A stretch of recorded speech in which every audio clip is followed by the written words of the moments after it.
Brought the fade back. Fade wipe, huh? Better than just the jump cut, huh? Thanks everyone for being here. I'm still the most technologically illiterate person when it comes to using OBS and things like that. But hey, I appreciate everyone being here. It should be a good show tonight. So just a quick programming note. After this show, I'm going to try to do a Twitch exclusive. It's going to be a miserable failure, and I'll tell you why.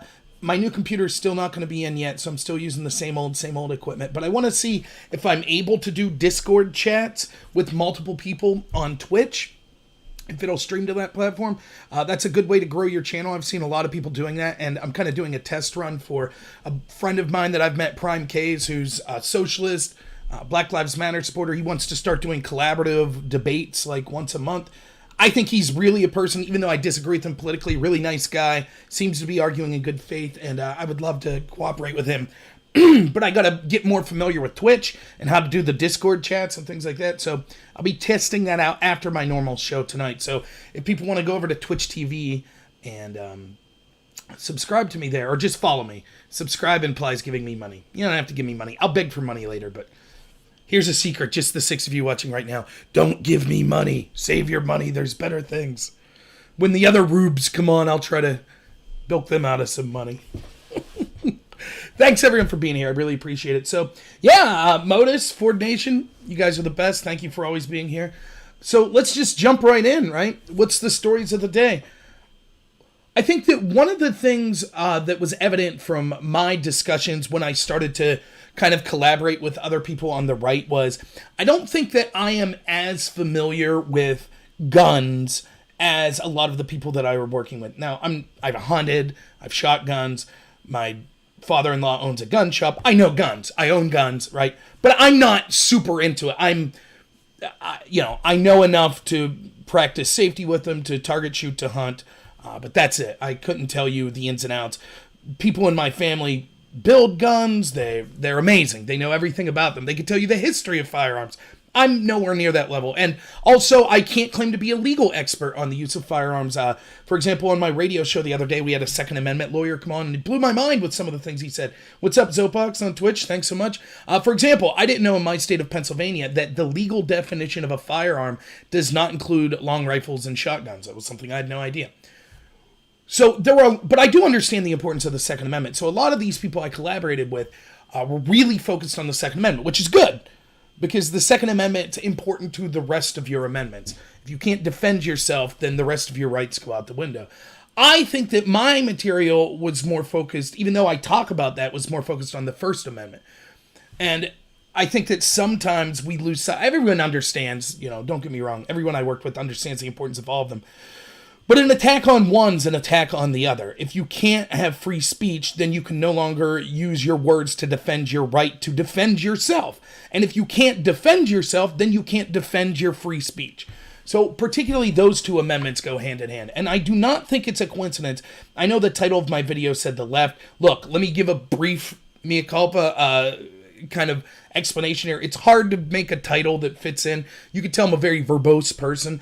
When I'm saying Democrats are the left, if you're watching and you're like, well, I'm on the left, or I'm a Democrat, and I don't want to take away your guns, and I don't want to take away your free speech, I'm not talking about you. I'm talking about the people that are running the party, the people that are running our institutions that come from the establishment left. So please don't think, if you're like, Rob, I thought we were friends, how dare you besmirch me this way? I'm talking about the people that run the party. Just like I assume, if I'm talking to a friend that's arguing in good faith, and they say, I hate that Republicans do this, I don't think they're talking specifically about me most of the time, unless they're saying it. So please don't take it personally in that effect. Unless you're someone who wants to take away the First and Second Amendment, then by all means take it effective. Now, let's start this conversation with this.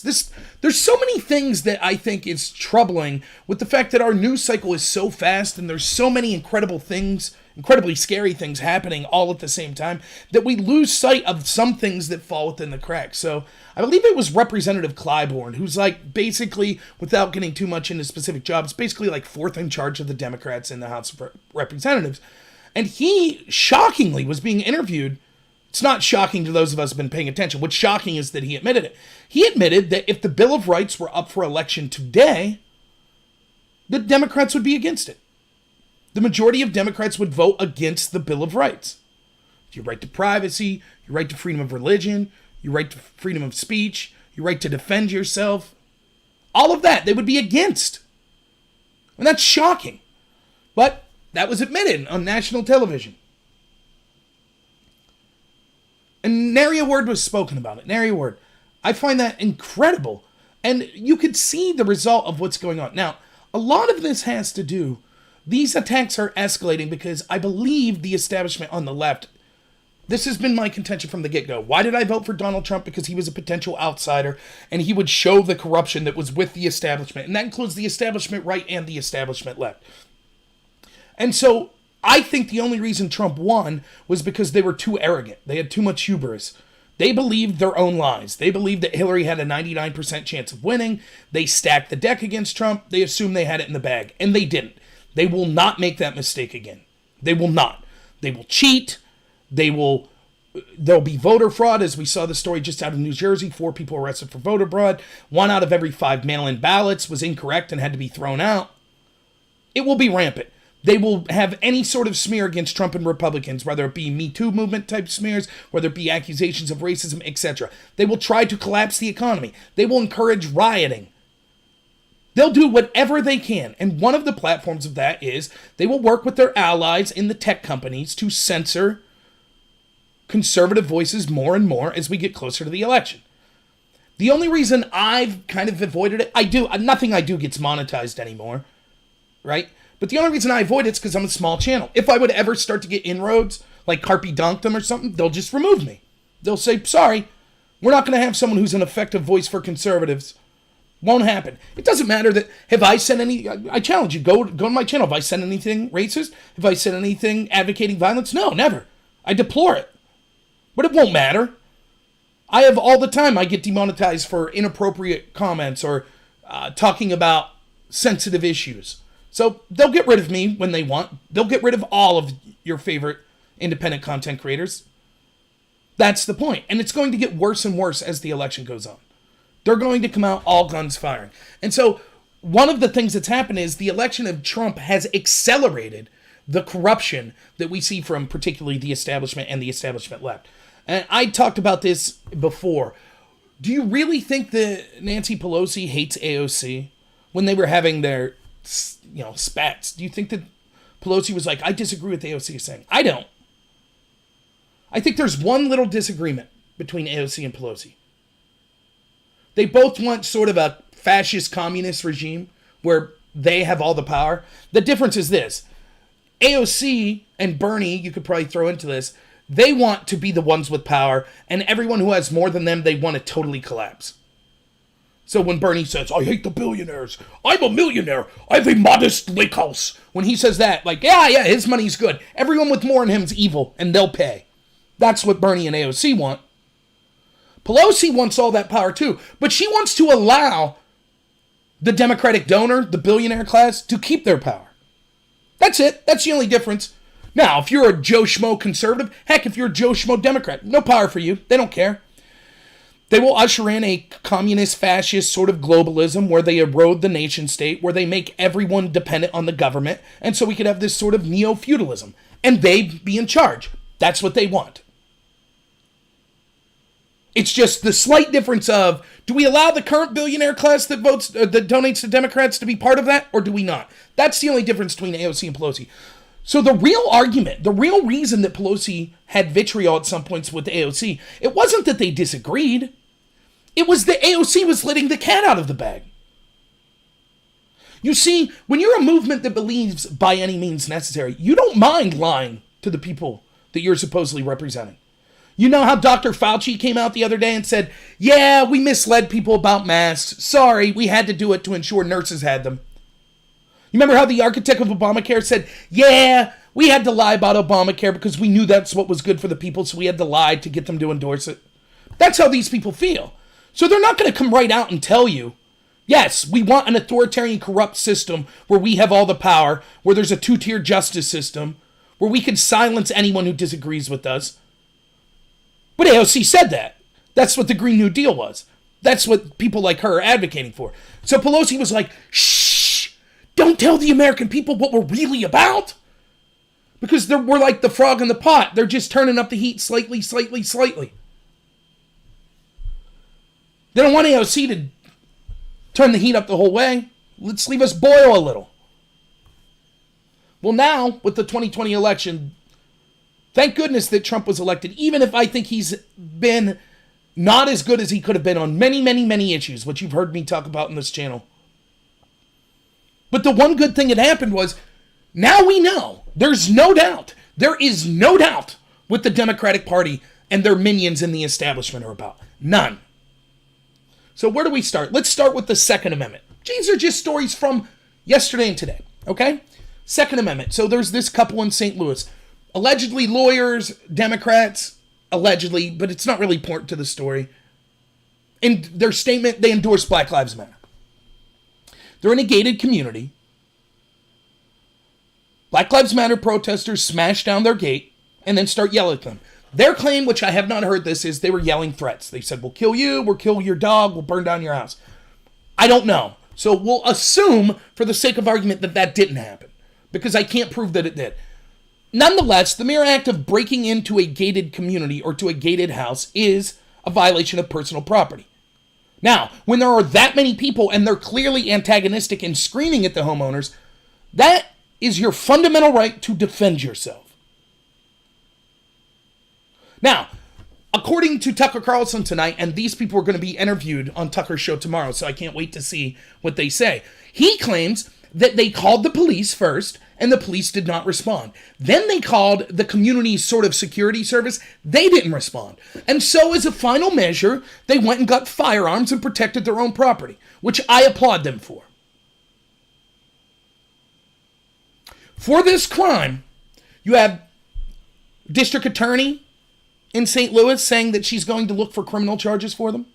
You have all sorts of left-wing pundits saying that these people should be gone after. You have people doxing them. You have people making physical threats to them. You have media outlets that couldn't wait to say they were white. These white people pointed their guns at peaceful protesters, making it racial. Now, we'll get into the specifics of the story, but here's the overarching point I have, which is probably one, it's not a difficult point. I'm sure you've all came up to it. Do you see what's going on? I talked about this right out of the gate when the rioting started. Just to give you a little background, I at one point said that when Trump threatened to send the military in, that might be the best response. And I had all sorts of my friends on the left tell me, that's an extreme position. My goodness, Rob's like a civil libertarian. How could he all of a sudden be advocating for military on the streets? What? He's gone crazy. Rob's gone crazy. And I said, no, I don't want military on the streets. What I want is for there not to be rioters. And if there are going to be rioters, what I want is for these Democratic mayors and governors to use their police force to stop the rioting and protect citizens. And by the way, protect the peaceful protesters. That's what I want. But they won't do that. And so if they won't do that, then what I want, because they said, oh, our police aren't good enough. Then I said, okay, if they won't do that, then they should accept the National Guard in. But they wouldn't do that, like de Blasio. He said, no, I won't use my police. No, I won't accept the National Guard. And so I said, then there are only three possible outcomes. One, you leave these terrorists win. They're allowed to destroy anyone's property and beat people with impunity for the rest of our country, which will be the end of our country. That's not a good option. Second, you send in the military. That's also not a good option. There's many, many problems that could go with the military being sent in. Absolutely. And if we had to send them in, I would be one of the first people to make sure that it wasn't setting a precedent that we would do this all the time. And that it was being used with as light as touch as possible. But that's a better option than option one. Now, what's option three? Option three is what you just saw, except way more of it. And way angrier. And way deadlier. And that's the option they're pushing us to. They either say, you give in to our force, you take the knee, you apologize, you leave us beat you, you leave us destroy your business, you leave us destroy your house, or you fight back and then we will use the full force of the media, of academia, of Silicon Valley, of the entertainment industry, of the police, of politics to crush you. You will then be the bad guy. They're putting you in the position as a law-abiding citizen. I don't care if you're on the left or right. Again, allegedly, these lawyers that defended their property are Democrats. They don't care. You do not have the right to self-defense. That is the Democrat position. The people running the Democrat Party. That's Black Lives Matter's position. You don't have the right to the police. The federal government doesn't have the right to protect you. And you don't have the right to defend yourself. Now, this from the same people that were defending the autonomous zone. What's the first thing the autonomous zone did? They set up a wall and then they put armed guards there. No one said, oh my goodness, a bunch of armed people checking people's papers and deciding who's allowed to enter a zone. No one said that. The people on the left had no problem with that. They're not seeking to abolish the police. Look at the demands that they had in the autonomous zone. Okay? And the police and prisons. Okay. But then really look at what they're trying to say. Here's the most evident one of how you know what they're really trying to say. They wanted black-only hospitals with black doctors and black nurses for black patients. There's a word for that. That's called segregation. That's what the Jim Crow South wanted. That's what the KKK still wants. Yes, they're saying, yes, go autonomous zone. We totally agree. In fact, go ahead, take more land for yourself. You guys stay there, we'll stay over here. Segregation. I'm vehemently against that. It's not that Black Lives Matter, the people running it, and these extremists that are now dominating the Democratic Party, it's not that they want to end to segregation. They don't want better race relations. They don't want an end to the police. They basically want Jim Crow, except they're in charge. That's what they want. They want revenge. They want power. That's what this is about. It's not about justice. Now, does that mean that your friend that's putting Black Lives Matter stuff up on Facebook or went to a march, that's what they want necessarily? No. And again, I've said from the get-go, I don't begrudge people that want to advocate for a specific racial group. Not my thing. I think it makes things way worse when we focus on race, but fine. Whatever. That doesn't make you immoral. And if you want to advocate for that, I'll still push back. I'm not going to capitulate just because I'm afraid that society will cancel me. But fair enough. I don't begrudge you doing that. But what I'm saying to my friends that might be doing this, that might think that they're supporting Black Lives Matter, do you understand the people that are making these prescriptions like end the police will actually make things markedly worse for Black lives? In fact, the very first victims of defunding the police and abolishing prisons, the very first victims will be these inner city black communities, where we already see just with what's going on in the demoralization of the police and threats to remove them and things like that has already led to upticks of murders. And that's just murder. Who knows the rest of the violent crime? How's that autonomous zone doing? 4 dead now? 6 blocks, 4 dead? In what, a month period? That would make it the most murderous country in the world, I believe. There's your utopia. Every time something happens there, they say, call the police. Where's the ambulance? Dude, you're autonomous. You didn't want any of that. Just like we could see, I forget where it was, but I read this story.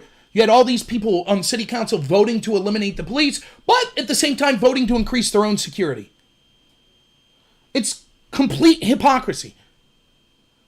And the reason for it isn't that they're not thinking it through. It's because this is the agenda, to disarm you. You do not have a right to defend yourself. Remember the NPR story that said, white supremacists are using this as an excuse, these riots, to run over innocent protesters in the street. And they showed a picture.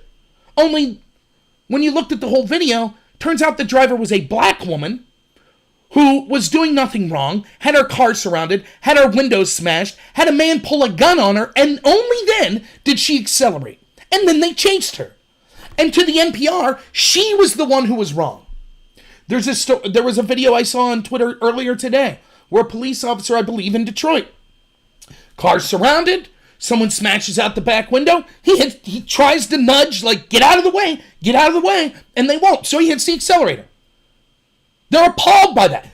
According to them, both that woman and that police officer are obligated to allow the mob to pull them out of the car and beat them to death. And if you defend yourself, you're now the person who's wrong. I'm sure they'd say, well, once your head's smashed in with a brick, now you could use force. Just like Richard, I forget his last name, in Atlanta, fights with the cops, steals their taser, shoots it at them. They said the cops shouldn't be allowed to defend themselves. Of course not. Now we have these homeowners. They can't defend themselves. Once their house is on fire and the wife starts to be beaten, then maybe the gentleman could slightly push them. I said this the other day. You remember in Texas where we had the incident where one of the Antifa people got shot? And what had happened was, I went through the whole video. What had happened was there was a bunch of morons on both sides. Well, at least one moron on one side and a bunch of morons on the other. But this woman was shoving her way in front of this guy, and so he got frustrated and threw her to the ground, and then a bunch of people started beating him with skateboards. Then he ran away, then they followed him, then they beat him with skateboards again while he was on the ground, and then he stood up and told them to get away, and someone came at him with a knife, and he shot them. And initially, he was charged. He's still facing criminal charges, just not for aggravated assault with a weapon or attempted murder, whatever he was charged for initially. What did I say? I said, this is what the establishment left wants for you. You're not allowed to defend yourself. When that man's stabbing you, here's what you're allowed to do. You can twist so that he doesn't hit a vital organ. That's your responsibility. You can't use force back. You can't do that. Then you're the aggressor. Then you need doxed. They were calling the St. Louis couple that defended themselves racist. Media professionals were calling them racist. What proof is there that they're racist? What proof at all? Why was the fact that they were white included in this story? What does that have anything to do with it? Yet every mainstream outlet had to mention that they were white. Why is that? Picture it the other way around. Let's say that there's a black homeowner, and during the Tea Party in 2012, a bunch of people were fed up with Barack Obama, and they decided that they were going to have riots all across the country, okay? So under that landscape, you're a black homeowner and you're sitting at your house, and all of a sudden you see that a bunch of white people, maybe even black with them, because that's the truth about these people, they weren't all black. In fact, many of them were white. But let's just say a bunch of white people then break into your fence as a black homeowner, and they start shouting and screaming. And so you go out and you call the police, and the police say, we're not going to come. So you call security and they say, nope, we're not coming. So then you say, I'm going to protect my family. I've seen what happens. I've seen what these people are doing. They're burning down houses. They're beating shop owners. They're beating homeowners. They've killed people. I'm not going to allow myself to be a victim. So the black man and woman go out. And they don't shoot anyone. They just say, go away, we have guns. Do you think that the media would have said, what a bunch of racists, these black racists chating off these white people? They would have been hailed as heroes. They'd have said, oh, see, reminiscent of the Jim Crow South. These black people feared for their lives, and damn it, they did the right thing. And you know what's funny? I would have said the same thing. I would have said, yes, that's what gun ownership's about. Yes, that's what the right to self-defense is about, regardless of your skin color. If a bunch of people break into your property and are hurling threats, you're damn right you have the right to defend yourself. I don't care what your or their skin color is. I don't care if I believe in their movement or if I disagree with their movement. It doesn't matter. They do not have the right to damage your property and come on your property. They don't have that right. Now, it's not like this guy just started spraying bullets. He said, get out. And for that was, now he's under possible criminal investigation from a Democrat attorney general. And the media's aghast. They're aghast by it. Thank you, everyone, giving me support. I really appreciate it. Sorry when I get off on a rant like this. I don't get to many of the comments, but I'll have a time here at the end here where I go through comments. So thank you for everyone supporting me. That's what it's about. And in a similar vein, did you see how many people in the media freaked out? Even today they were freaking out because Donald Trump and the Department of Justice have started to arrest the people that are destroying federal property, like statues. And they actually put their faces up and said, wanted, we're looking for these people. They said, with all this racism and COVID going around, this is what Trump's focusing on? Yes, that is what he's focusing on, as he should be. And isn't it ironic that the same left, thank you very much, Vito, I really appreciate it. Isn't it ironic that the same left, that while we had COVID, right, let's, again, take them at face value. Let's say that all of, Anderson Cooper and Jake Tapper and Rachel Maddow and blah, blah, blah, blah, blah, Cuomo and all these Democrats and their stooges in the media, let's say that they all believe millions of people would have died without a lockdown from COVID, okay? Let's say they believe that. Why did they all endorse the hundreds of thousands of protesters then? Oh, well, that was okay. Do you notice they do this? And now it was okay for them to not focus on COVID then, right? For 2 weeks, they just focused on these noble protesters, many of who were rioting and killing people or damaging property. But that was okay for them to not focus on COVID then. Then, as soon as it went to Trump's rally, it was right back to, oh, now COVID's... Can you believe that Trump's focused on the same thing we were focused on? It's the same thing that happened with the Russia thing. Russia for 3 years. Now that we find out that the FBI used Russian disinformation, paid for by the Democrats, and broke many, many laws, engaged in the biggest political scandal in the history of this country, all of a sudden it was, why are we talking about Russia when racism is such a big deal? And then it was back to Russia this week, when the New York Times got a story that was like, an intelligence official says that Trump basically knew that Russians were trying to put bounties on Americans' heads with the Taliban. I'm not even going to address the story because it's... Why would I continue to believe anonymous sources from the Democrats or the intel community over and over and over again telling us Russia? I'm not going to believe it. I'm not even going to waste my breath on it. But the only reason I bring it up here is the media, that's what the media was focused on, not the COVID deaths. Then as soon as they could use it against Trump, Trump's worried about protecting federal property? He should be worried about COVID. Now, this happened today. That's yesterday and today is when this story's been breaking, okay? What happened in that same time frame? Well, just last week you had Carpy Donkum kicked off, who was the person who made all these memes that Trump would always retweet. Then you had Sidney Powell, who was Flynn's lawyer. She was kicked off Twitter, though reinstated later today. But she was kicked off, no reason given.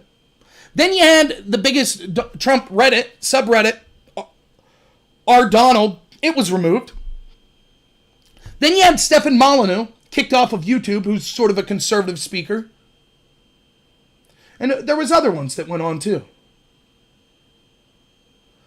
Coordinated across multiple platforms, conservatives being disenfranchised. Silenced. And it's going to get worse. It'll get worse and worse and worse. Oh yeah, Trump's actual Twitch channel. The president's own Twitch channel, removed. Now remember also, and here's another thing that flew under the radar. Remember, Twitter first put an advisory and then I believe fully pulled down one of Trump's tweets where he said that if people were engaged in felonious behavior of rioting, he would use the full force of the law to bring them down. And they removed that tweet, or at least put a disclaimer, that violated their terms of use of force. Threatening to use force. Do you see what Twitter just said? Twitter, one of the biggest companies in the world responsible for our public narrative, literally says that it is against their policy for Trump to threaten to use law enforcement to stop criminals. That's insane. This is happening at the same time they're taking away your right to defend yourself. What are they taking away? Your right to speak. Now, these aren't government declarations yet. But let's not forget, where did this all start? The entire start, as soon as Trump got elected at least, of the idea of censoring people on social media was because, remember, we had 12 Russian trolls that posted a bunch of stuff on Facebook and Pokemon Go, and that could have swung the election. Well, we now know that was garbage. Even though they were Russians, we know that most of there was only like $500,000 worth of ads. Most of the ads didn't get viewed until after the election. The ads promoted things like, you ready for this? Black Lives Matter. Wait a minute, isn't that odd? Remember that? When we were told, well, it's dog whistling, or if you're supporting things that these Russians supported, you really need to, that's bad. You're promoting Russian disinformation. Yet these Russian trolls were promoting Black Lives Matter. So does that mean that now promoting Black Lives Matter is doing the work of the Russians? No one's talked about that, have they? You haven't heard the media talk about that. Have you even heard right-winger people talk about that? I said it the whole time. They were promoting trans groups. They were promoting Black Lives Matter. And I kept telling my left-leaning friends, I'm like, listen, you're making a huge mistake. Because if you say, see, These Russians were pro-Trump. That means that if you favor Trump, you're doing Russians' bidding. I was like, because there's a bunch of groups on the left that you like that these Russians were also pushing. So does that mean that they're shady? Of course, they don't care. They'll be hypocrites. Oh, no. The fact that Russians push Black Lives Matter. No. But it was a joke of a story. We knew it was. It was stupid. And yet, how many meetings did we have on Capitol Hill? And that's where we started to hear politicians, particularly on the Democrat side, and people in the mainstream media and all of these outlets, and people in academia and people in the entertainment industry. All of a sudden, they started telling Silicon Valley, you got to censor fake news. You got to take out fake news. Okay, they said. Again, I go back. Professor Robert Epstein, who, by the way, after he testified in Congress, his wife died in mysterious circumstances. But he testified in front of Congress that Google alone could swing 16 million votes in 2020. Now, I don't care how much you think Trump's going to win by. If you don't think 16 million votes swinging from Republican to Democrat would be enough to cause him to lose, I don't think you're in reality. And that's not even cheating at the ballot box. That's just algorithms censoring conservative voices on Google-owned properties like YouTube. And that's just Google. That's not even taking into account Facebook, Twitter, all of the other platforms. And they're all in tandem, removing voices at an increased speed as we get closer to the election. By the time the Republicans get around to doing anything about it, it'll be too late. Remember, Cambridge Analytica, you remember this story?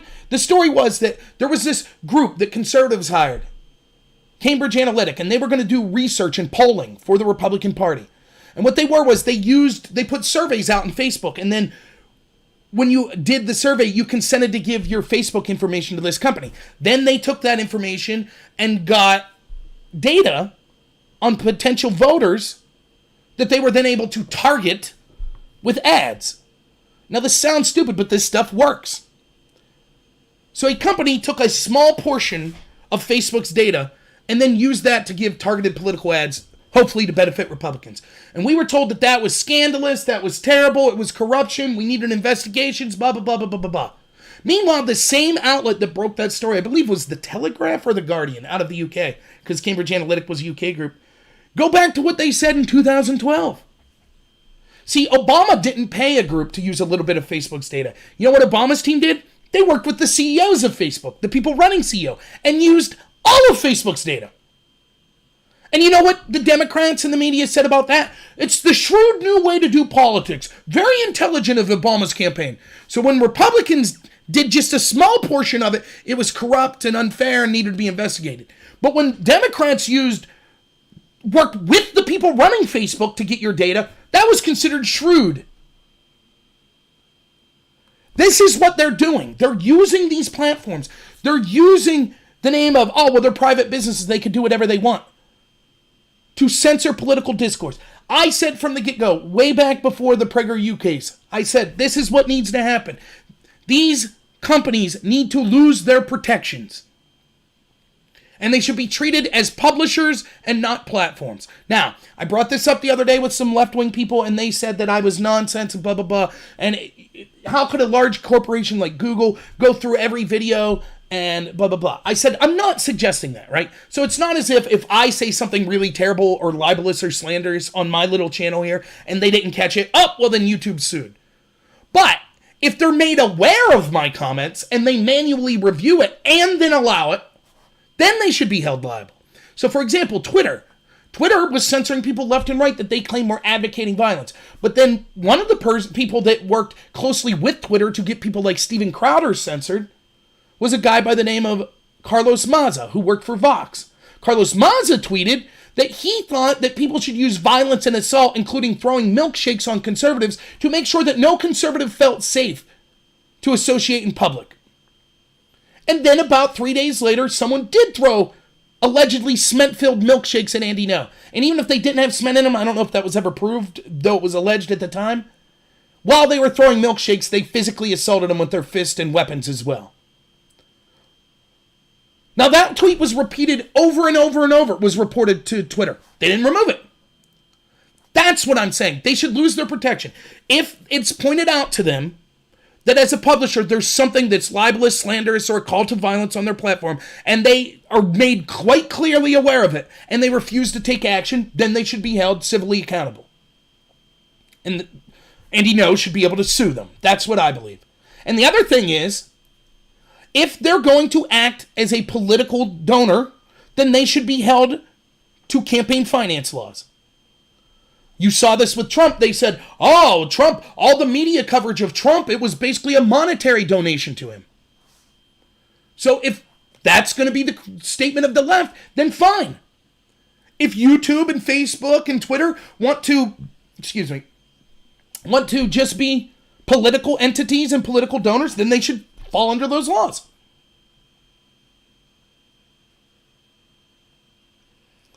But anyways, that's getting a little sidetracked, but what I wanted to point out was this coordinated effort to simultaneously go after your right to speak and your right to defend yourself. It's happening together at the same time. Where are the Republicans? Where are they? And I see a lot of people that I like on Twitter, bigger personality, well, I don't know about a bigger personality, people with bigger followings than me that I happen to follow, they're complaining about people being black-pilled, right? And I guess the idea is you're too doom and gloom. Like Mike Cernovich right now is like, Trump's going to get killed. He's not doing enough. I tend to agree with Cernovich. And there are people, stop being played. Look, when I feel I'm losing is when I fight the hardest. So me being quote-unquote black-pilled that doesn't mean that I'm going to be less of a fighter to try to win our country back. To the contrary. I think that the opposite's true. If you say, everything's okay, that's what the Hillary team was saying. How'd that work out for them? Where are the Republicans? What's up, Dazillion? Thanks for being here. Joe says activists are reporting conservative videos. It's not so much YouTube as it is cyber warfare propaganda groups suppressing political opponents through bogus reporting. That's true, but YouTube is also, I don't know if they're afraid of those groups or if they're actively with them, they're also capitulating to them. And when, for example, right, follow Mark Dice's tweets from the past couple days, and he talks about this guy, I can't remember his name, but Susan Wojcicki or whatever her name is, that's the head of YouTube. She promoted this guy's channel. Now, she's been made aware over and over that he did things on cameras like, I don't know how to put this politely, use your imagination, using his mouth on an organ of a dog to sexually assault it, make phallic-shaped cookies to give to children, and then talk about sex with them. That's one of the head of YouTube's favorite channels, she said. She's personally done videos with this guy after he did these types of videos. Personally did videos with him in order to increase his, what's the word I'm looking for? Reach. So let's not leave YouTube off the hook like, well, what can they do? They just, left-wingers are reporting all these right-wing videos, so they gotta censor them. Garbage.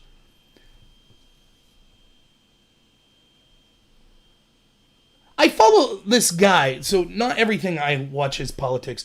And I'm going to screw up his name, but his name's like Agamator, Agamator.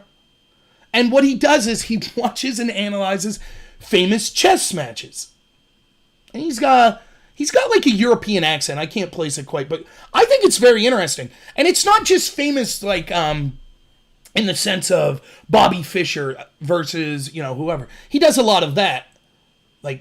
But he also does, like I've seen him do when David Letterman, for months on his show, challenged Kasparov to a chess match. They'd make like one move per show. It's an entertaining channel. I just like it. He had a live stream with a man by the name, I believe it was Nakamura. Nakamura is the world blitz chess champion, and he's been doing a lot. There's kind of this resurgence of chess that's been going during the lockdown. A lot of people are getting into it. And Nakamura's ran one of the biggest chess tournaments ever that was online. It was called the Pog Chess Championships, where a bunch of like YouTube personalities participated in this. And so this Agamator guy is interviewing Nakamura, and YouTube ends his live stream in the middle of it and says that it violated their terms of service for hate speech. So he challenges it and loses his challenge and gets a community guideline strike. Now, with COVID, people are staying indoors and they're playing chess more. He didn't make a political statement. He didn't say, I think it's a phony, or you should use this treatment. He didn't say any of that. He just said, that's certainly not a reason to get struck. But you know what they think it was? Because he was talking about, he said something like this, like, now, if you move the bishop to f3 here, if black moves the bishop to f3, that's going to be a mistake because white will always have power. Did he use the white and always win or always be better? There you go. That's the algorithm. That's how stupid this is. And the algorithms, make no mistake about it. Did you see the Veritas video the other day with people from Facebook that are in charge of making algorithms and are in charge of manually reviewing? And they said, I'll kick any Trump's person off. I'll do this. I'll do that. It's being done intentionally. Now, if you're one of my friends on the left, you might be saying, here's another right-winger whining. First off, us on the right have been talking about the bias of the mainstream media for years. Now, I originally went for communication to university, but I switched to speech communication. I wanted to be a journalist. That's why I originally went to university. And I'll never forget, my first introduction to journalism classes was a bunch of professors that, thinking about it, I'm guessing were Democrat, left-leaning professors, but I thought they were good. And they talked about the problems of gatekeeping with media. And the problems that there's a few corporations that controls the vast flow of information that goes on in our media. And that makes them these gatekeepers. And so it's not really a democratic process where we have little guys or little, people that don't have huge followings that can have an input in this. Either you know the people or you don't. You got the money or you don't. And so I know that it was common back then on the left for people to say, yes, there's a problem with information gatekeeping. We don't like a few corporations controlling all the information. Now it seems to have totally reversed. Now the left is all about the gatekeeping. So when you're, as a Republican, they'll just say, if you're a conservative, you're like, look at this censorship. They're like, oh, cry me a river, blah, blah, blah, develop your own platform. Ah!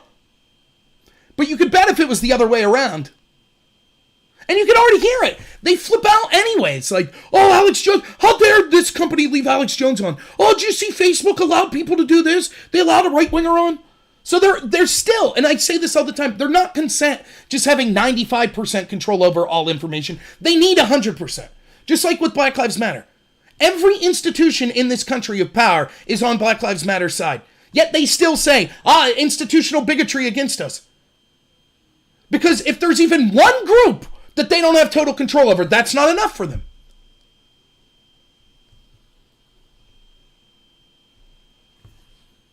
So we've been complaining about left-leaning media being unfair for years. The stuff that Obama got away with, for example, never challenged. But let me throw another bone to the left. This censorship of content creators, it is majoritarily people on the right, but it's also people on the left. If you criticize the establishment on the left, then you also will be removed. Now, there's far less of those people, but they certainly exist. Go to someone like Aaron Maté. Aaron Maté, Bernie supporter, progressive as they come. But he was furious with the Russia hoax. He called it out from day one. And for that, he was basically blackballed from all mainstream networks. Why? And then he gets mocked because he'll go on Tucker and say, and he's like, and same with Glenn Greenwald, another progressive, hates Trump. But he'll go on Tucker Carlson. Why? Because Tucker will at least give them a fair shake and say, yeah, go ahead, say what you want. The supposed left-leaning outlets, CNN, MSNBC, ABC, CBS, they won't touch those people. And those are mainstream media journalists. So imagine what it's like to be an independent content creator on the left that doesn't go along with the establishment orthodoxy. You get censored too. And I'm telling you, you think because it's benefiting you right now, just like with the FBI, so many people on the left, when it was the FBI being corrupt against Trump, great, we hate Trump, that's fine. They will eventually come for you or people that you support. When you think that it's okay for these tech companies to be censoring conservatives because Trump's evil and his supporters are evil, they will come for you. Black Lives Matter, Antifa, you think that everything's cool now because you have all these institutions that have your back? Guess what? You're just useful idiots. Liberals get the bullet too. You remember that? From one of Stalin's generals? You're just a useful tool. And once you help them get power, you will be discarded like the rest. That's why you should always, before you're advocating this sort of thing, you should say, well, let me put the shoe on the other foot. This is a conversation I had with you all yesterday. The idea of saying, well, we have to be careful when we're saying certain things because it could be potential dog whistling. Put the shoe on the other foot. If you're saying that and you're from the left, how would you feel if the right all of a sudden gets institutional power and starts saying that? And before I be called a hypocrite, look, I defended people on the left that were accused of dog whistling to racism, like Elena when she criticized AIPAC and said it's all about the Benjamins. You had people like Ben Shapiro and all these people on the right going, oh, look, that's an anti-Semitic quote. I didn't take it as such. Now, is Elena an anti-Semite? She might be. She certainly advocates for a bunch of policies that could be that way, but I don't have proof of it. And I'm not going to claim that her, when she said it's all about the Benjamins, what I took that to mean was, oh, AIPAC's this big lobbyist, and for the people that support AIPAC, it's all about getting money and doing what the lobbyist wants. That's fine. I've criticized lobbyists. I'm not doing it for anti-Semitic reasons. And so I'll give Elena the benefit of the doubt. But how many people said, oh, she's racist or she's dog whistling towards racism? If you're on the left, how did that make you feel? Now imagine that everything you said, you were accused of being a racist. You were accused of dog whistling. Everything. Hey, actually, I think that it's unfair that there's on average, there's an economic disparity between white and black people. Oh, racist! You're a racist for bringing that up. Let's dox them. Let's get their employer to fire them. How would that make you feel? Because that's what's happening to us. And if it's happening to us now, it will happen to you. It will. See, the problem with cancel culture, and the problem by any means necessary, that ideology, is you say, I got my core group, and anyone outside of it, we can do whatever we want to them. The problem is that core group, once they get rid of all of those enemies, they still need enemies to continue to survive. And so then you know what happens? The people that were on the edge of that core group, now they're the outsider. And it goes on and on and on and on. Don't take my word for it. Read up on the French Revolution, which, by the way, I believe it was... Who was it the other day? Someone in Trump's administration, Mike Pence, or was it Lindsey Graham? Someone said that this was like the French Revolution, this cancel culture. Oh, it's Mitch McConnell. And I watched mainstream media journalists on the left say, oh yeah, the French Revolution was great. It ended a corrupt monarchy. That's the takeaway? I'm not claiming to be a great student of history, but even I know. It was a bloodbath. They started just killing random people because they could. And you're going to be like, yeah, that sounds great.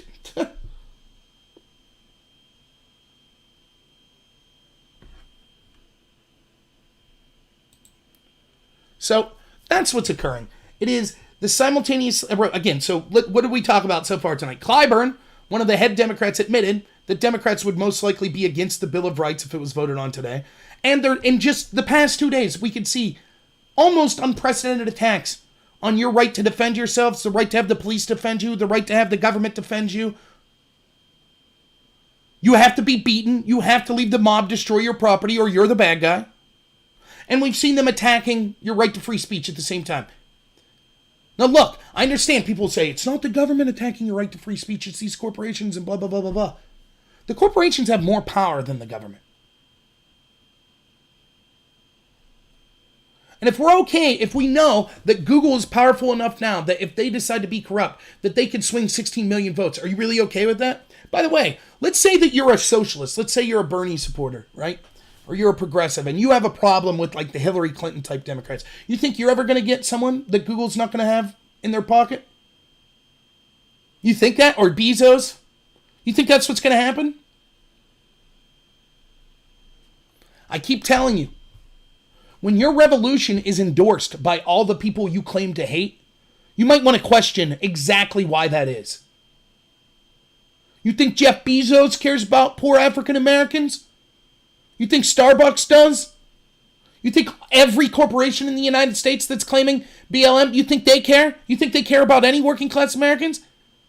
Do you think the gall that it takes to be a Democrat that's in political office in one of these Democrat-controlled cities that have been Democrat-controlled for decades, the gall to come out and say, yeah, it's systemic racism. Well, if you're and your party has been in charge for 60 years and you're claiming that it is systemically racist, then who's responsible for that systemic racism? You think if you're in Black Lives Matter, you think the very people that have been in charge of your city, if you really believe that it's so racist, it's so outrageous, do you think the very people that have been in charge, these Democrats, you think that it's going to change by voting for them? Just because they're saying it now? You really believe that?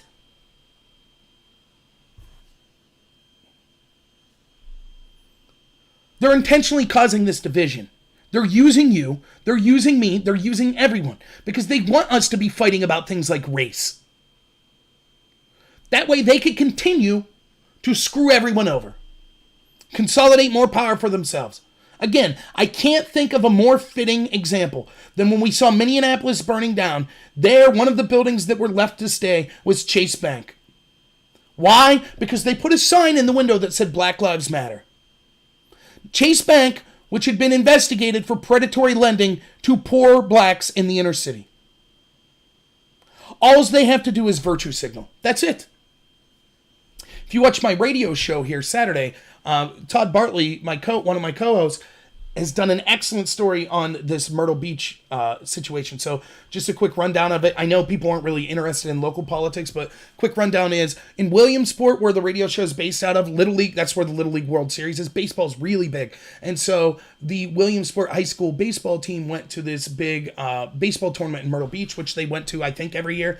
Anyways, there was an alleged sexual assault that occurred there. It was filmed. It was then put on Facebook and other social media. There were 2 victims, but it was it was like a hazing incident that involved crimes of a sexual nature. It was filmed, was put in social media, was discussed at school. The people that were victims were ridiculed. The school and all of the administrators and the baseball coaches found out about this, and they basically did their best to cover it up. I don't know much about the story, but I've been told that potentially one of the victims is a person of color. Now, one of the head people on the school board in Williamsport's district that have tried to cover the story up for 3 years now, 2 years, I think, 2 years, tried to cover this story up and not seek justice for a potential person of color who was sexually assaulted. They had the gall last week to read a statement into the official minutes declaring their school systemically racist. Now, why would you do that? Well, could it be that the Attorney General in Pennsylvania now has this case and they're looking into actually filing charges, potentially criminal, against some of the people involved in this school that covered up a sexual assault, allegedly against a person of color? So what's a good way to skirt blame for that? Oh, yes, I support Black Lives Matter. Oh, yes, the murder of George Floyd. Yep. Oh, I care. This school is systemically racist. Yeah, you want to know what some of the systemic racism was? You allowing a person of color, alleged person of color, to be sexually assaulted. And that's not systemic racism. That's just systemic corruption and a cover-up culture. Because you'd have did it to a person regardless if they were a person of color or not. Because some of those people that were sexually assaulting are people whose family has power and are connected to people on the school board or connected to the sheriff and things like that. Now, I'm not going to keep going on about this story, but you understand. I'm just showing that that's an example of this is exactly what's happening. Black Lives Matter, I'm sorry, and they're heinous, the people that are running that movement. They're heinous. Terrible, terrible. They want the destruction of the United States. They want to return to Jim Crow with them on top. I've already told you that. But they're just useful idiots. Same with Antifa. They'll never get their political goals. They'll never have the power. They have the cultural power right now, but only against us. Only against people beneath them. They have no power. Did you see how quick it got snuffed out when they went to Beverly Hills? Did you see that? You think they're going to have power over someone like the people that are running, like George Soros or Zuckerberg or... No?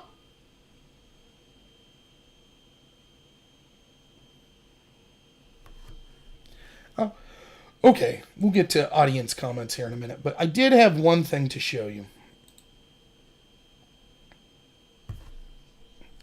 Now I'm going to show you a video from Twitter.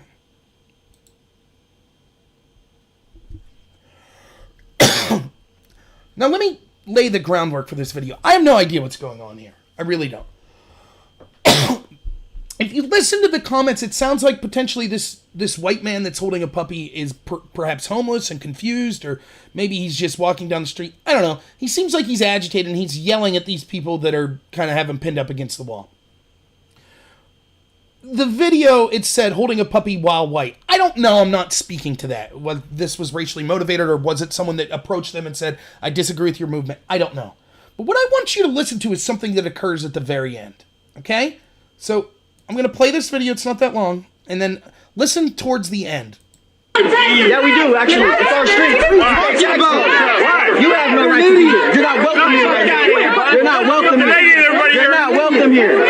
You're not welcome here. You said, hold on. What happened here tonight? The thing is what happened here tonight? I don't know. You said you saw it, right? What happened? You said you saw it. Shot. Okay, but you said I don't think he was on the right. Fucking shot, or he said that. Hey, tell the story. I did earlier. That's nothing to do with that. This is to do with what this guy said. This is not right, guys. Carry him down the street. Homeless and has mental. So it sounds to me like there he's saying it's not about that guy being shot. So he's criticizing the protest. He's saying it's not about the death of George Floyd. That's not what I think's important that I want you to hear. So let's keep going. So we have to deal with it. There you go. Back home. Get out of here, bro. That's right. Right there. Your dog doesn't want to be here. Go look at the candles right there. Can you please just go, bro? You've been drinking. Can you please go? Can you please go? Can you please go? I understand. There you go. Can you please go? Thank you. Fucking idiots. Way to handle it. Way to handle it, fam. Hey, everybody gets what they deserve. Put a mask on, motherfucker.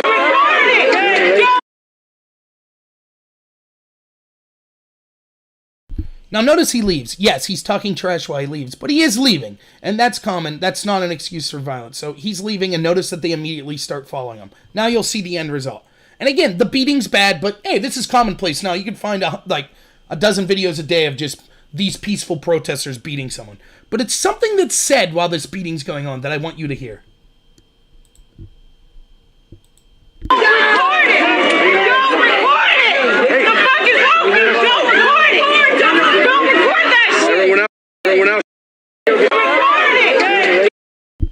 Listen again. Listen to what this woman's yelling. I want you to listen really carefully.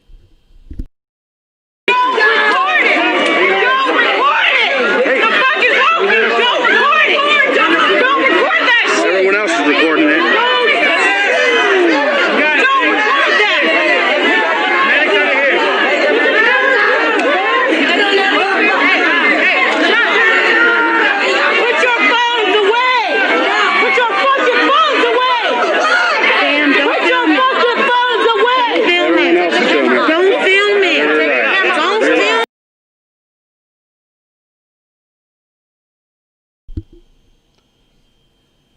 Yeah, that's exactly right, rational, wrong thing. Don't record me. Don't record. Stop recording. Why? Why would that be the case? So imagine that you're standing around and you're a peaceful protester and you're upset about the murder of George Floyd and you think there's systemic racism. And you maybe don't even like this guy that's criticizing you. But then you see a bunch of people that supposedly are peaceful protesters with you start beating this man to where he's prone on the ground, possibly unconscious, and they're still beating him. Now, if you're a peaceful protester, would the first thought that come to your mind is, stop recording? Not, oh my God, is that man all right? Let's get him help. It's stop recording. Why is that? Why do you think that Antifa and Black Lives Matter target journalists so often? Why do you think they, even before COVID, were wearing masks? It's because they know they're not peaceful. They're concerned about the optics. You're being lied to. When the media tells you it's all peaceful and blah, blah, blah, blah, blah. It's not. Let me give you an example, right? And this is going to seem off base. So, as you know, I was involved in policy debate in college, and it got insane. I'm not joking when it was commonplace to walk into a room and be told you're white, you should be dead. You're white, you should forfeit for being white. You're a man, you should be dead or you should forfeit, etc., etc., etc. And it was even crazier than that. You would just go into a room, you're supposed to talk about nuclear weapons, whether we should build more nuclear weapons. And someone will play, Jimi Hendrix playing the national anthem while they simulate having gay sex. That's their argument. They don't say a word. That stuff was common in debate, right? Supposedly the smartest of the smart. And it's just like modern art, where the crazier you got, the more the judges were like, yes, this is so deep, I get it. And they wanted to be the most woke. So I saw what you're seeing now in 2003 in the debate community. And I warned people, I said, this stuff's going to get crazy. Okay? Now, anyways, fast forward to, I don't know the exact year, 2009, 2010, right? Policy debate where you talk like, people like when I do this sometimes, so I'll just read an article for you here real quick. You talk like an auctioneer in policy debate. And I was actually slow, believe it or not. So I'll just pull out a random article. It says, over the years, people have reported occasional gold discovered in the mountain of diamonds, districts, the yellow pages, precious metal, folded gold, tungsten, and other cases, sparked a new way to value of physical gold, ultrasound spot detect, and the inventory of the pages of the entrance of buying after all the gold market is someone to point out the thousands of fake gold, yet one considered the market stubbornly immune, and counterfeiting the physical gold to China's oddly considering of the past decade, China the biggest counterfeiter gold amongst individual, and the metals of secure opponents like the ghost collateral default, the Android frequently be replicated amongst several banks of the fake asset. So that's like how people, and I'm slow, that's how people would talk in debate. So it was already in the debate community. It was like, well, it was unwritten, but it was like, don't let people know what we do here. Because it's prestigious. Oh, you just debated Harvard, Rob. How'd that go? I won. Really? What was the argument? Well, the argument's we were talking like this the whole time and didn't just have it. And they'd be like, what? You guys think you're smart? That's stupidity. And they're right. It is stupidity. Well, then when these crazier arguments started to come in, one of the things you would do to get better is, and by the way, I recommend this if you want to become a better public speaker, you record yourself speaking, and then you see, oh, am I saying too much, or like too much, stuff like that. It's just, that's speech 101. Record yourself, watch yourself, try to do things to make yourself a better speaker. It became commonplace in the debate community for people to say, don't record this, don't record it. So there's this incident that occurs 2009, 2010, somewhere around there. It's boring, so I'm not going to get into super detail, but here's what happened. Two of these teams that are extremely left-wing are debating. One of the teams that's extremely left-wing, I would say the easiest way to explain their normal argument would be give back the land to the Indians. The other team was critical race theory. They were black. And so is the country racist because of Indians, or is the country racist because of black people? Now, that's not the topic, but that's what this debate's going to be. It's the finals of CETA Nationals, so one of the biggest tournaments in the country, the final round. Top two teams are these extreme left-wing teams. At this particular tournament, there were 7 or 5 judges, and each team got to kick one of the judges off. And so then you're left with the other 5 judges. The team that was kind of the one that usually talked about Native Americans kicked a black woman off the panel, who happened to be a coach for the University of Pitt. The entire debate became, is that team racist for kicking this black woman off the panel? Now, this was as the two most woke teams. So to have as a woke team who's made your entire bones screaming racism at everyone else, now they're getting racism screamed at them, and they don't know how to handle it. And ultimately, they lose to this argument. The judge who was not judging the round, and by the way, getting kicked out isn't getting kicked out. You each get to select one judge to remove, so you're left with 5. So it's not saying we hate you, or it's just saying for our strategy, this is the judges we want. She, in an almost unprecedented move, comes into the round after the decision and starts screaming about how racist the whole process was. And then the coach for the first team, he can't believe, now he's coached teams to do this same type of stuff for years. And he's losing his mind. And he starts saying all the normal conservative capitalism arguments. He's saying, do you know how hard we prepared to lose to something this stupid? It's not right. We're not racist. Yes, that's right. That's how I feel every time I debate. Now he's finally feeling it. And you know what he does? He pulls down his pants and he moons everyone and walks out. Well, to his chagrin, and everyone's dropping the F-bomb and all this stuff as well, it was filmed. It made it on CNN the next day. That school's program, debate program, immediately gone. And then it became commonplace after that. Don't you film these debates. Why didn't they want it filmed? Because the image they're putting out to their administrators, to the donors of the university, to the public at large is very prestigious activity. Ivy League schools are participating. It's the smartest of the smart. It's a venue where ideas are being exchanged. The reality? People are mooning each other. People are simulating gay sex. People are getting naked in rounds. People are just shouting racism at everyone. I had a round one time where someone turned off the lights, picked up a chair and threw it at my face, and told me the fact that I got upset about it proved that there was something wrong about me. That's the stuff that was happening in the debate community. And the debate programs knew, if the people that fund us knew the shenanigans that were going on here, we wouldn't get funded anymore. Because that was 2008, 2009. Now they'll get funded because the schools are all about this crap. Debate was just 20 years ahead of the curve. Now, I bring up that story to let you know, there's a reason. I know what it means when people are saying, don't record, don't record. It's because they know the behavior that they and their allies are exhibiting is disgusting. And they know that the way they're getting away with it is their allies that control the flow of information in the Democratic Party and in the media and in academia and in Silicon Valley and in the entertainment industry, they're covering up for them. And so they don't want you to see. Isn't it ironic? The same group that's saying, we think police should have cameras on, which I agree, they should. They should have dash cams, they should have personal cams that are working at all times. In fact, they should have two to get away from the, it malfunctioned excuse. I agree with that. But they want police on cameras, but they don't want police on themselves. Or I'm sorry, they want cameras on police, but they don't want cameras on themselves. They don't want any recording of them. Huh. Isn't that odd?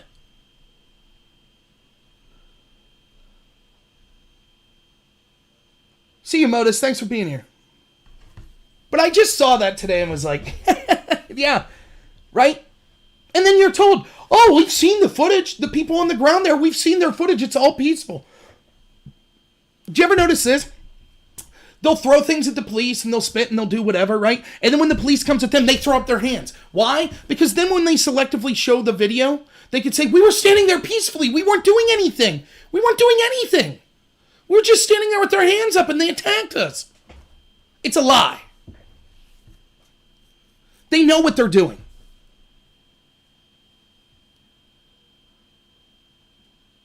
Remember, I'll never forget this.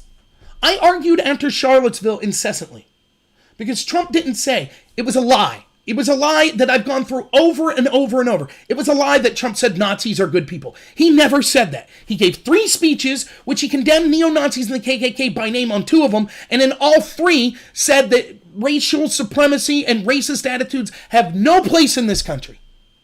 He just said there were good people on both sides, meaning there were people that didn't want the statue removed that were good people. And there were people on the side of Antifa that also could have been good people. But there were bad people on both sides. Now, what I was told, because people were like, there were no good people. And I was like, okay, well, the ACLU was there. And they were standing on this side supporting the people's right to protest to not have this statue removed. Are you saying that they were all Nazis? And then there were militia groups there that said that they were appalled that the police were basically encouraging fighting between the 2 sides, and so they were there to try to break up the fights. Are you saying they were all white supremacists? Because they're denying it. And then I actually found articles from people that said, we just were free speech advocates, and we went and we were disgusted by the neo-Nazis, but we defended their right to speech.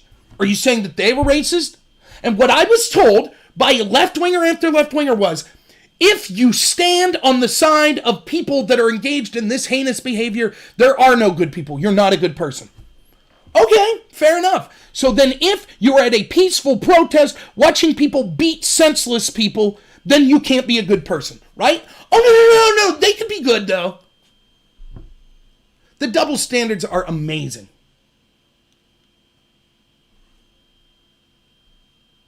Okay, Rational, take it easy.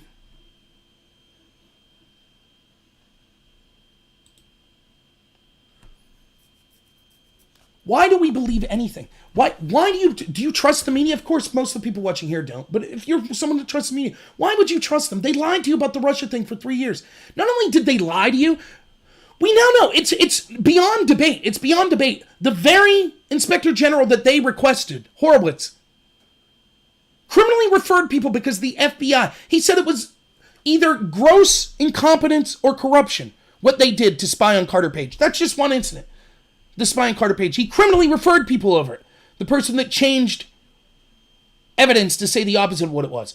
While this was going on, people like me were being able to point this stuff out. Years before the IG report came out, I was able to show just through public evidence the corruption that was going on at the FBI. What was the mainstream media doing at the time? They said criticizing the FBI was criticizing law enforcement. And you can't criticize law enforcement or it would damage the country. So instead of doing their job at investigating, they were covering for the powerful, saying you can't criticize law enforcement. And now, all they do is criticize law enforcement. So they're cool with the corrupt FBI, but they hate the regular police force. That's where the mainstream media is at right now. They lied to you about Russia.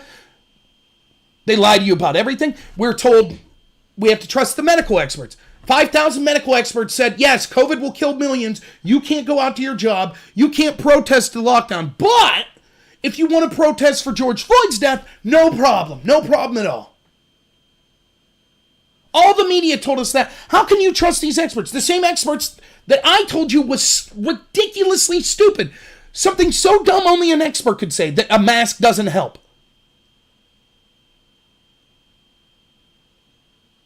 I don't know how much a mask helps. It's not the end-all be-all. But for them to say that was nonsense.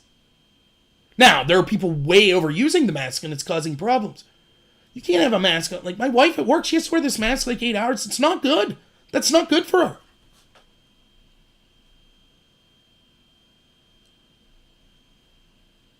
They lie.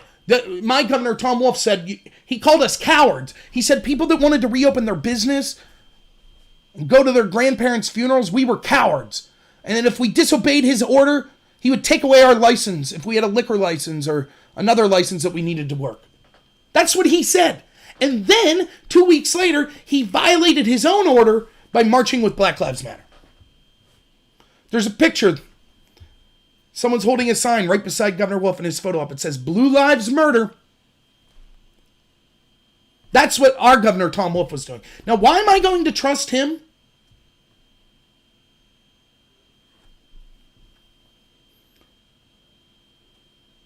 It's ridiculous. The media lies to you. The experts lie to you. There's a new book coming out that I'm going to read. It's called, I can't remember, Apocalypse Never or something like that.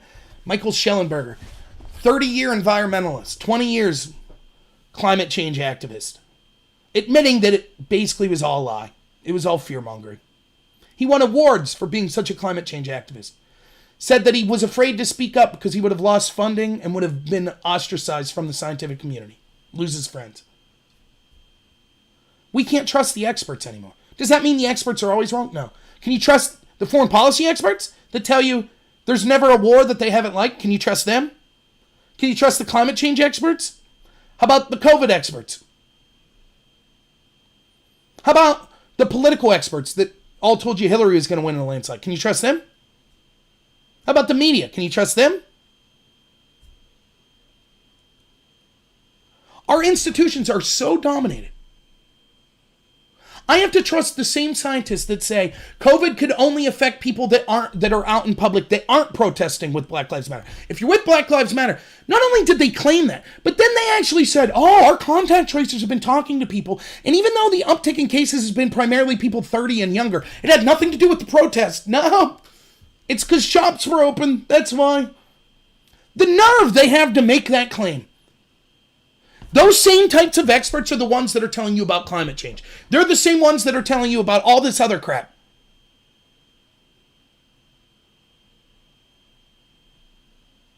They'll tell you, we support the right to choose for everyone, like the ACLU did the other day.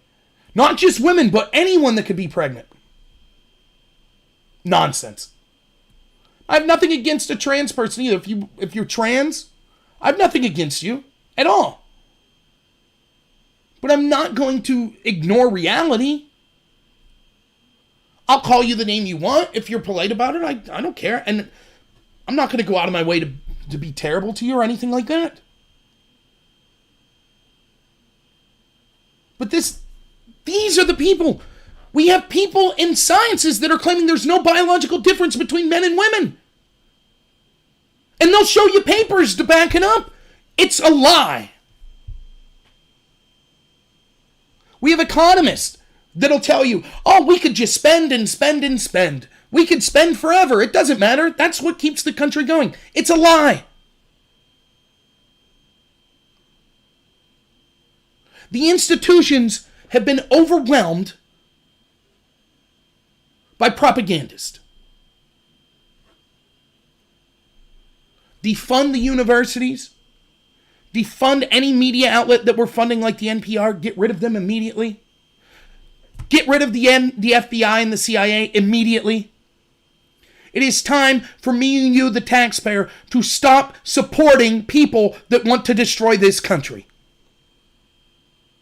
I no longer accept expert opinions unless I can see the data and know that it's real.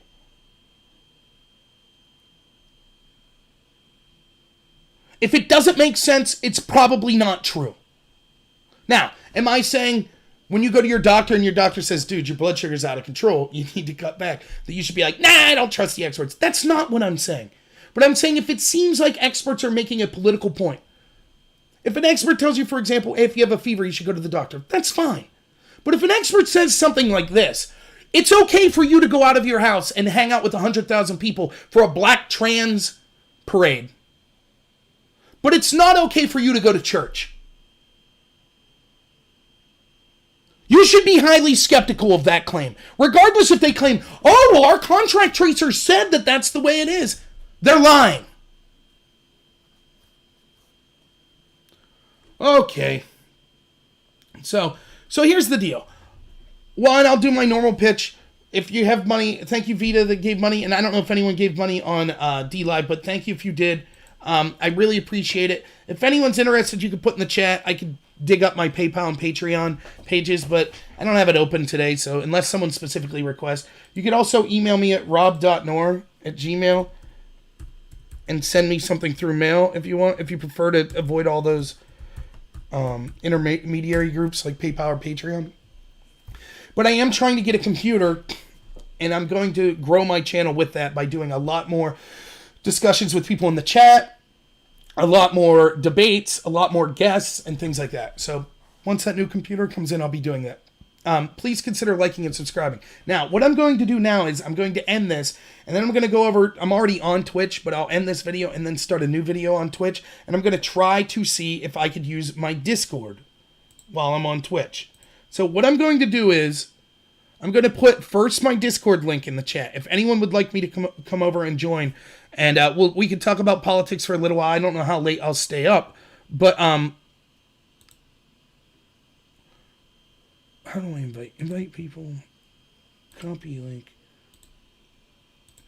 But you would also be able to, yeah, I'm on D-Live, YouTube, Periscope, and Twitch, and Facebook right now. So here's my Discord channel. And then I'll put my Twitch channel.